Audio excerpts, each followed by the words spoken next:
सोचो तुम crypto market में हो और एक दिन बिटकॉइन पंप कर रहा है, दूसरे दिन क्रैश हो रहा है। तो वॉलेटिलिटी यहाँ पे कितनी ज़्यादा है। आप सोचो एक ऐसा कॉइन जिसका वैल्यू कभी चेंज ही ना हो, मार्केट कुछ भी करे, एक कॉइन हमेशा $1 की तरह ही रहे। ये कोई मैजिक नहीं है, ये होता है स्टेबल कॉइन। क्रिप्टो वर्ल्ड का बैकबोन, जो वेब 3 का डिजिटल कैश और डीफाई का इंजन। तो आज की वीडियो में इसी को हम समझेंगे, कैसे स्टेबल कॉइन काम करता है, कैसे $1 मेंटेन करता है ये वैल्यू अपनी। और उससे पहले अगर चैनल पे पहली बार आए हो या मुझे देख रहे हो, तो मैं हूं Kishan, CEO and founder of Omnizada Nexus, एक वेब 3 मल्टी चेन कंपनी, जहाँ पे हम वेब 3 के एडवांस टेक्नोलॉजी को एकदम सिंपल वे में समझते हैं। और साथ ही साथ हम वेब 3 के बनने वाले सारे प्रोजेक्ट पे डिस्कस करते हैं और साथ ही साथ बनाना सीखते हैं। और अगर तुम्हें अपने प्रोजेक्ट से रिलेटेड कोई डाउट हो तो Instagram, LinkedIn, social media handle पे मेरे को फॉलो करके मैसेज करो। साथ ही साथ ट्विटर पे भी हूँ, एक्स पे भी हूँ मैं। तो एक्स पे जाके वहाँ पे फॉलो करके मेरे को मैसेज कर सकते हो। तो मेरे को फॉलो करके मैसेज करो, कोई डाउट हो तो बिना किसी देरी के शुरू करते हैं।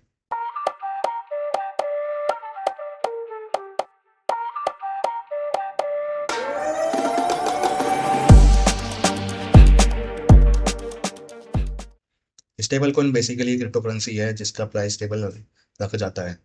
ठीक है, जो भी उसका यूजुअली प्राइस होता है $1। ये क्रिप्टो का सेफ जोन है, जहाँ वैल्यू फ्लक्चुएट नहीं होती। स्टेबल कॉइन का पर्पज सिंपल है, वॉलेटिलिटी रिमूव करना, fast and cheap global payment provide करना, ट्रेडिंग और डीफाई को स्टेबल बेस देना।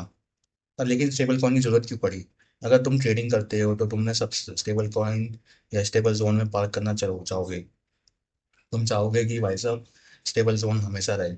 अगर तुम डिफाई यूज करते हो तो तुम्हें स्टेबल कोलेट्रल चाहिए। अगर तुम ग्लोबल ग्लोबल पेमेंट भेजते हो तो तुम फास्ट, चीप और रिलायबल करेंसी चाहिए।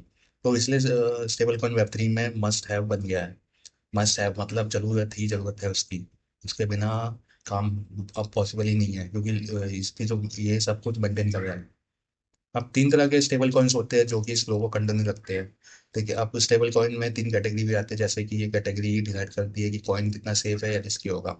पहला है फिएट बैक्ड, यानी कि यहाँ पे जो रियल वर्ल्ड डॉलर से बैक्ड होता है, कि एक कॉइन USDT या USDC, जो USDT या USDC जिसको हम तीहर या सर्कल कहते हैं, इनके जो वैल्यू होती है $1 की तरह ही होती है, जो बैंक में है होते हैं हमारे $1। ठीक है, ये लार्जेस्ट अमाउंट होता है और लार्जेस्ट वॉल्यूम में होता है, और उसकी यूजेस भी लार्जेस्ट होती है। ये लोग डेली बिलियंस हैंडल करते हैं।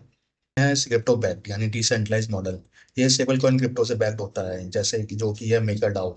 या मेकर डाओ का सिस्टम ओवर कोलेटरलाइज्ड होता है, यानी कि 10,000 का इथेरियम डिपॉजिट करोगे तो ये तुम्हारे तुम्हारे पास 6,000 का डाई मिंट कर देगा।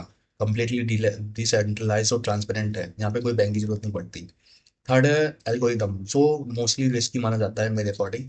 ये कॉइन किसी रियल एस्टेट से बैक नहीं होता, क्योंकि एल्गोरिदम उसे बैक मेंटेन करता है। जैसे समझ लो टेरा लूना है, जो क्रैश हो गया एक बार तो दुनिया का एल्गोरिदम स्टेबल कॉइन का रिस्क दिख जाएगा। अब है आगे की, ये जो $1 का जो पैक है वो एक्चुअली कैसे मेंटेन होती है। सबसे इंपॉर्टेंट पार्ट, स्टेबल कॉइन $1 का रेट कैसे मेंटेन करता है, चलो इसी को आप समझते हैं। पहला अगर इसका मैं देखूँ तो यह USDT और USDC, जो है रिजर्व सिस्टम। कंपनी के पास जितने टोकन्स होते हैं उतने डॉलर्स रिजर्व में रखे होते हैं। ये अगर डिमांड बढ़ी तो मिंट हुआ, अगर पीपल ने लोगों ने रिडीम किया तो बंद हो जाएगा। सिंपल तरीके।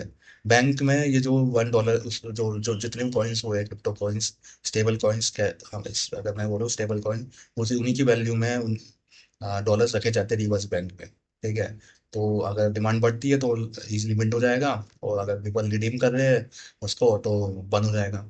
तो इससे क्या होगा कि जो पैग है वो मेंटेन रहता है, स्टेबल कॉइन का जो पैग है $1 मेंटेन रहेगा। सेकंड है डाई स्मार्ट कॉन्ट्रैक्ट सिस्टम। अब डाई का पैक जो मैथ है उस मैथ के साथ इंसेंटिव से मेंटेन होता है, यानी कि क्रिप्टो कोलेटरल लॉक्ड होते हैं और सिस्टम प्राइस को $1 के अराउंड ही रखता है। यानी कि यहाँ पे डिसेंट्रलाइज भी है, साथ साथ ट्रांसपेरेंट है। आगे है UST, जो UST मैं यहाँ पे इसलिए बोलूंगा क्योंकि ये मोस्टली फेल हुआ है, ये रिस्क भी होता है, क्योंकि एल्गोरिदम ने प्राइस कंट्रोल करने की कोशिश की है, बट जहाँ पैनिक आया है पैक टूट गया है। यहाँ पे कोई बैगिंग नहीं होती, कोलैप्स हो जाएगा जल्दी, जब जहाँ बैगिंग नहीं होगी वहाँ कोलैप्स हो जाएगा। 30% स्टेबल कॉइन पर चल रहा है डिफाई, जो डिसेंट्रलाइज फाइनेंस है वो सारा सारा का सारा नहीं, मतलब 80%, तो 80% जो है वो स्टेबल कॉइन पर चल रहा है। देखो यूज केस समझते हैं।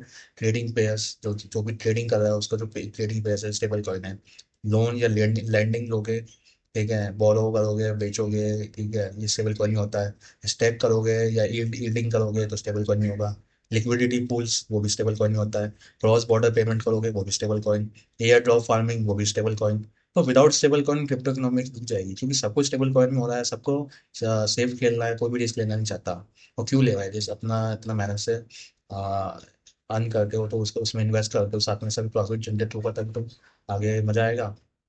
इसलिए पूरी कहानी स्टेबल कॉइन पे ही रुकी है क्रिप्टो मार्केट की। तो आगे हम देखते हैं कि सेफ और रिस्क स्टेबल कॉइन कैसे है। ठीक है। ठीक है, अब क्वेश्चन तो आता है कि कौन सा स्टेबल कॉइन बेस्ट है। चलो, ऑनेस्टली मैं बताता हूँ कि सबसे, मेरे अकॉर्डिंग जो मेरा एक्सपीरियंस है उसके अंदर सबसे इम्पोर्टेंट सेफेस्ट ऑप्शन मैं जो यूज़ करता हूँ वो यूएसडीसी। ठीक है, जो है सर्कल, जो मोस्ट रेगुलेटेड है वो ट्रांसपेरेंट है। सेकंड पे आता है डाई, जो मोस्टली डिसेंट्रलाइज होता है। और थर्ड पे आता है यूएसडीटी, मोस्ट अडोप्टेड। अगर मैं बाइनेंस यूज़ कर रहा हूँ ऐप, ये मैं यहाँ कोई प्रमोशन नहीं कर रहा, लेकिन अगर मैं बाइनेंस में ट्रेडिंग कर रहा हूँ, ठीक है, तो वहाँ पे अगर मेरे को पीयर टू पीयर से अपना एसेट एक्सचेंज कराना है तो मेरा सबसे इम्पोर्टेंट जो सेफ जोन होगा वो मैं यूएसडीटी, ठीक है, टीहर में जाके मैं एक्सचेंज कराऊंगा और वहीं पे ही जाके अपना एसेट्स इजीली अपना प्रॉफिट बुक करूंगा। ठीक है। ये यहाँ पे कोई प्रमोशन नहीं किया, लेकिन क्यों मैं यूएसडीटी कर रहा हूँ, क्योंकि यहाँ पे ऑलरेडी डॉलर सिस्टम, डॉलर जो रिजर्व सिस्टम में जो डॉलर ऑलरेडी उसकी वैल्यू में है, उसका बैकेज सिस्टम है। तो मैं उसी को यूज करूंगा जिसका ऑलरेडी बैकेज सिस्टम है।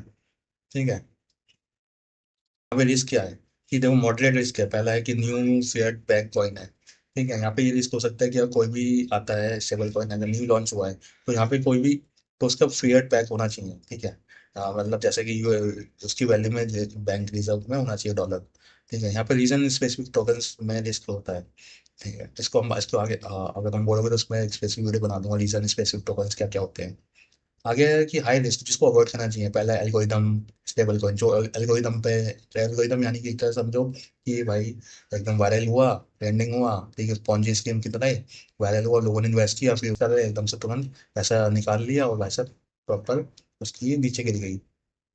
तो एल्गोरिदम बेस्ड स्टेबल कॉइन में कभी काम नहीं करना चाहिए इन्वेस्ट। हमेशा रिसर्च करके उसकी बैकएंड क्या है, उसका कोलेटरल पे बेस्ड है, डॉलर फिएट बैक्ड है, डॉलर बैक्ड है, तो उसी ऐसे ही कॉइन पे, ऐसे स्टेबल कॉइन में इन्वेस्ट करना चाहिए।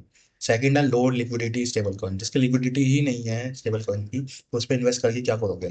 ठीक है। थर्ड है अनवेरीफाइड टोकन, सबसे इंपॉर्टेंट, वेरीफाई करके रखो हर चीज को। लोग कह रहे हैं इन्वेस्ट कर दो, भेड़ चाल मत चलो, तुम्हारा पैसा है, अपने अपने पैसे को संभाल के रखो और हमेशा रिसर्च करके इन्वेस्ट करो। ठीक है। Future of stable coin, future में स्टेबल कॉइन सिर्फ क्रिप्टो का टूल नहीं होगा, ग्लोबल फाइनेंस का एक पार्ट बन जाएगा। ठीक है, जल्दी तुम देखोगे सीबीडीसी, ठीक है, on chain dollars, web 3 payments boom, banking issue, banks खुद ब्लॉकचेन डॉलर्स इशू कर रहा है। ठीक है, tokenise assets, RW backed stable coins, ये सब क्या, ये सब दिखाता है कि स्टेबल कॉइन मास एडॉप्शन का के पहले चरण पे आ चुका है। साथ ही साथ ये आगे चल के बहुत ही वास्ट लेवल पे बढ़ेगा।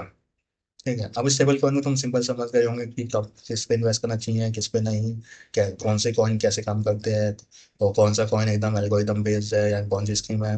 ठीक है, अगर तुम समझ गए तो वेब 3 के फाउंडर अगर हो, वेब 3 की कंपनी के फाउंडर हो तुम, तो इस चीज़ को समझना जरूरी है। या तुम ट्रेडिंग करते हो या डीफाई यूज करते हो या वेब 3 में बिल्ड करना चाहते हो, तो स्टेबल कॉइन समझना बहुत ज्यादा मैंडेटरी है।